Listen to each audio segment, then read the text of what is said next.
Hello, hello, hello. Thank you guys for tuning in. This is True Talk, powered by True Connoisseur Solutions, and we apologize that we are late, but it is fashionably. I am Lace by Lace, the Lace Connoisseur, founder of True Connoisseur Solutions, and I am here with the icon, the lace slayer, the guru, Alonzo Arnold. Yes, honey. But hold on. Give the girls a twirl. We've been waiting for this. Right. Mm-hmm. The fashion. Yes. Yes, girl. Mm-hmm. Yes, Alonzo. We've been waiting. So, Alonzo, how we both show up in these vibes? Right, girl. And I told you I was gonna wear a dress. I don't even know. I think our minds were just like intertwined somehow. But I must know, what shade True Match are you wearing right now?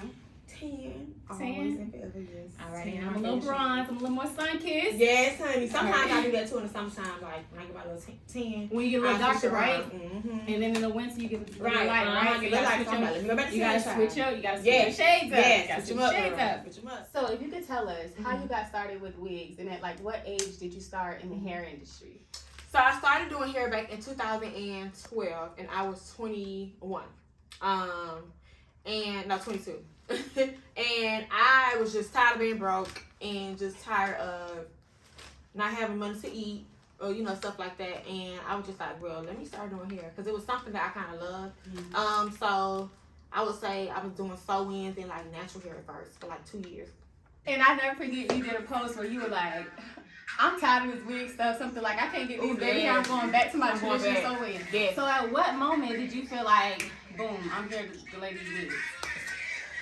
Well, see, at first I was someone who thought that education wasn't gonna kind of benefit me. So I just was like, well, if I can't do it, I'm not gonna do it, right? So I would say around 2016, lace wigs started becoming like back popular, like especially like here. I know like Florida, they always be on the lace wig game, but I feel like a lot of celebrities started wearing it more every day. It went from like movies to more of an everyday type of lifestyle thing. So I had got clients calling me like, oh, I wanted to get a lace wig, and I would tell them no. And I turned down so much money. And so I was just like, well, let me learn how to do it. So I went to classes. I went to, like, I went on YouTube myself, but YouTube was just like a whole nother thing. Everybody got their own way of doing it.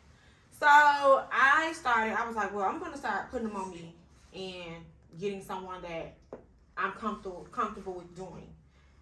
And at the time I got Lauren, and I was just like doing my hair with my aunt Angie until I felt like I was comfortable enough to get some clients in. Mm-hmm. And so I got my clients in, and oh God, the first wig, I think it took me like 5 hours to do. And that was just like tweezing, putting it on, and then we had to style it, yes. And it wasn't even, it was a horrible looking wig, honey. But I was so nervous, but she liked it. And so I think the more I started to do it, the better, you get. Mm-hmm. And I think that's with everything.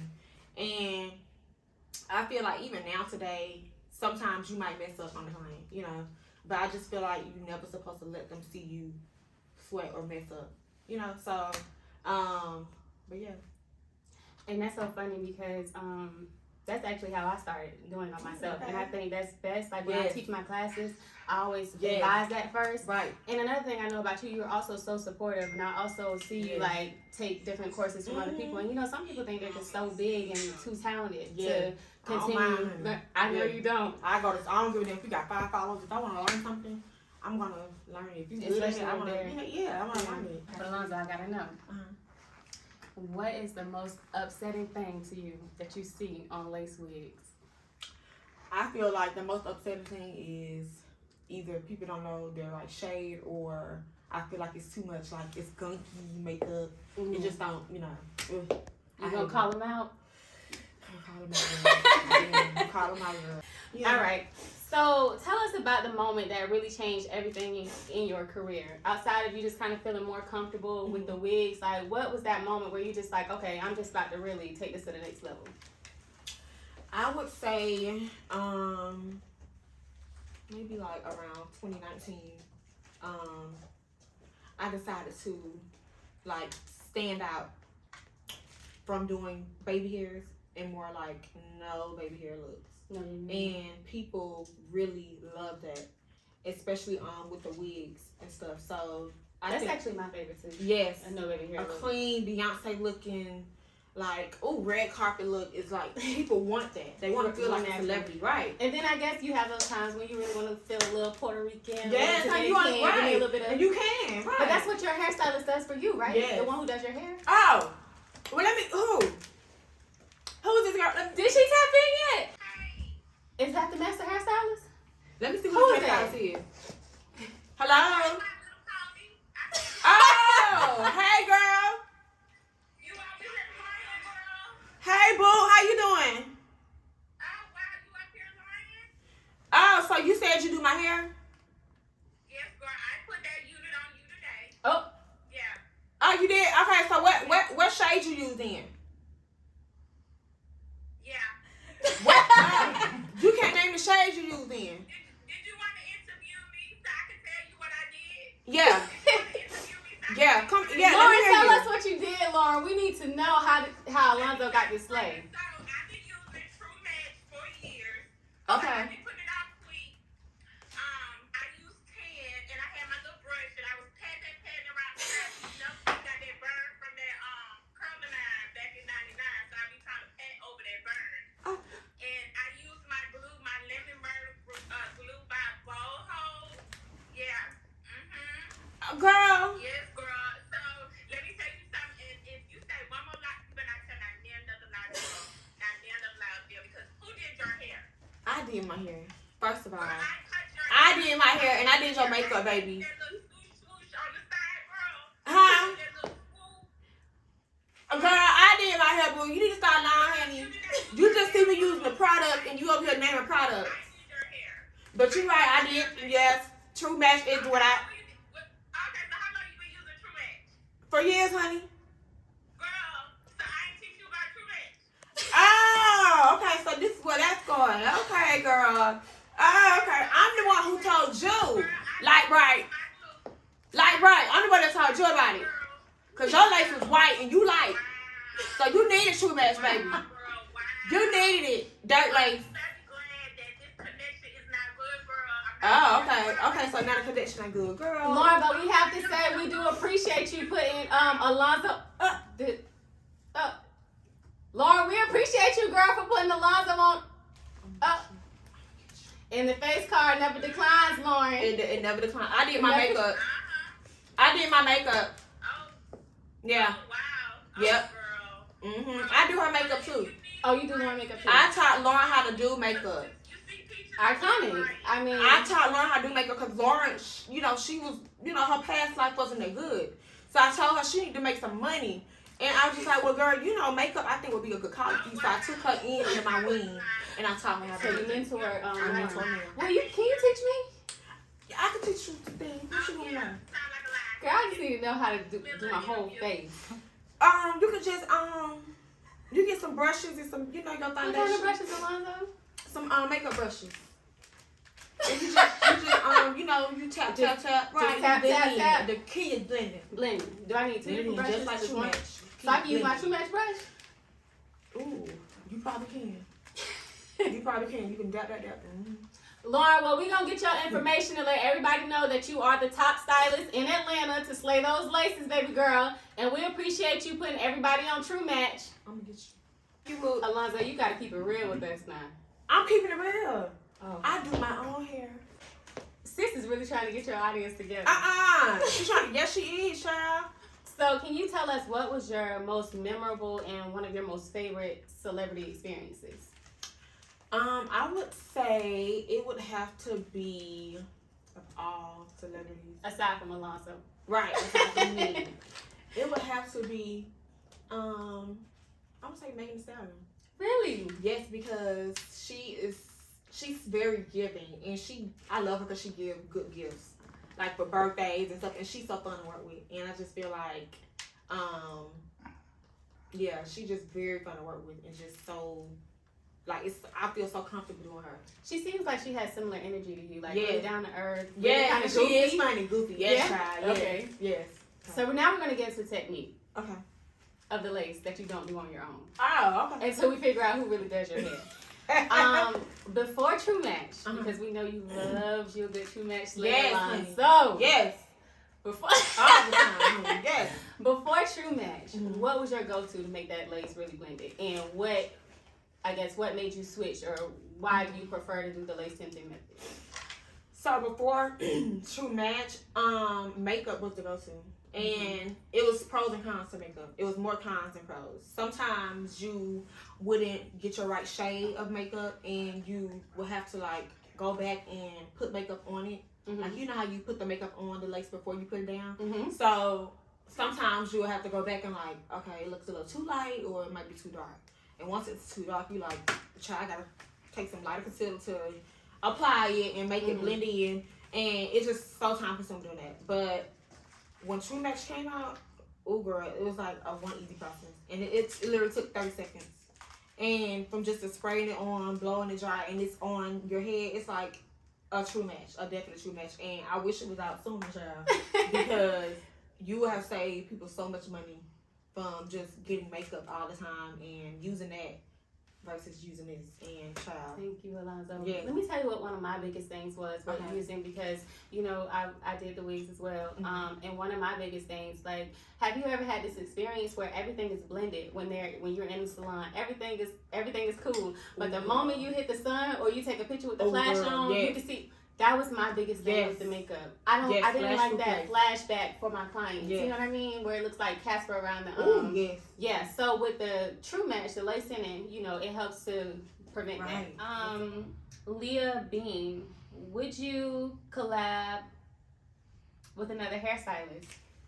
I would love to. I would definitely love to. I know some people have been putting like certain names out, and I'm fine with that. I would love to. Yes. Any top hairstylists that you want to name that you want to collaborate with?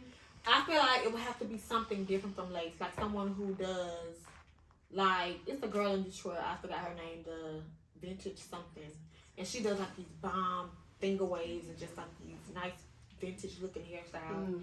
And another person, his Vintage Touch in Vegas, he does the same thing. I think that would be good. I like that. A lace and then like a styling section, you know, like a class like that. Are you thinking of something like, so this is what I'm envisioning when you're saying that. Have you ever seen those, it's almost like a hair fashion show where they have like the crazy exotic styles and they're modeling those styles? Yes. I can see that. Yes. I think that'd be super dope. So someone from the audience asked, how do you stay consistent? Oh, how do I stay consistent? Practice, honey. And just, yes, I think practice makes perfect. So, yeah. And I know that's pretty big, even consistent with that content on Instagram. Instagram is like a big thing to deal with. So how do you do that? How do you balance that schedule? Oh, child, the algorithm on Instagram is something crazy. Like, some days I post a look and I be like, wait. But you know, Instagram is getting real strict. Like, they'll delete your stuff. But I set aside days a week. I do Tuesdays and Fridays. And I do 2 looks a day. Well, on those days. And so I have 4 looks. Give Alonzo some hearts. Yes. And you do 4 looks a week, and you just spread that out. And also look at your times to post. Because I think everybody's times are different. And look at your peak times. And when you post in those times, that's when most of your audience, they're going to see your content. So, yeah. Because you stay giving us looks. You remember what I told you your name was at the peak of, like, COVID when I came? What you was like, when I was like, girl, I was like, you killing us like COVID. You was like, oh, yes, girl. I'm going to use that. Yes, girl, I remember that. Yes. But you know, people are real sensitive now, so I don't want to really say that. But no, you really were. You were giving us a look like every day. I'm like, girl, you letting us breathe like COVID. Hold on, sis, right? You in the living room? Yes, girl. All right. They said, Alonzo, can you show your whole outfit? Please get the girls another twirl. Okay, so the coat is a Morant. This is a puffer coat I had on sale for like, it was normally $1,000, but I had on sale for like $300 on Farfetch. The bag is Chanel. The gloves are some cheap Amazon gloves. Boots are Amina Muaddi wedge boots, and that's it. Bella twirl. Boom, honey. Okay, just 2 more questions for you. Okay. What is one thing, and let me just set the scene for this question. You know, sometimes you can be so busy doing something before you really get to what your passion is or what you were destined to do. Yeah. Is there one thing that you had to stop doing before you really found out like what it is that you were supposed to be doing? Was there one thing? Does it have to be hair related or? No, whatever. Like, I know you said you started doing hair like not too Yes. long ago. Was there something you were doing Yes. before that, or something that was in your way from getting to where you are now? So something that was in my way was me working at restaurants, and I was working at Maggiano's at the time, and I just started doing hair.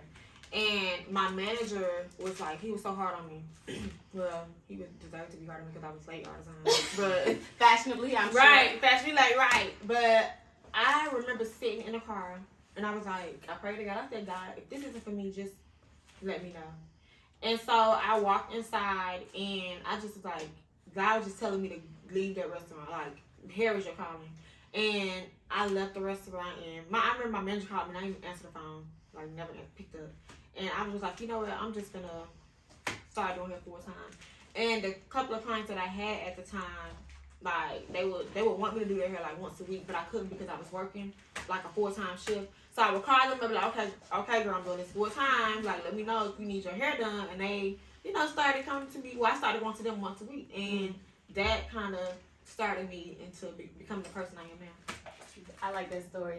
And one thing about that, it's like such a huge leap of faith. Because, Yes. sometimes you can Yes, lose okay. something, and if you're too focused on the money, you will Right. miss your calling. So I'm pretty sure for you, It going was through something that I process, love. Right. you were kind of like, okay, I'm not really making the money. I'm trying something new. Because Yes. clients aren't guaranteed as a hairstylist. Right. Like, I think some people think you can just jump into it and it's like, voila, you're going to make all this money. But you really have to build that Yes. clientele You and gotta keep build that clientele. And it's stressful. It's a hard job. But if you're passionate in it, and if you're not looking for money, then I know you're going to do good. Because I wasn't looking for money. I was just looking for... it was something I liked doing.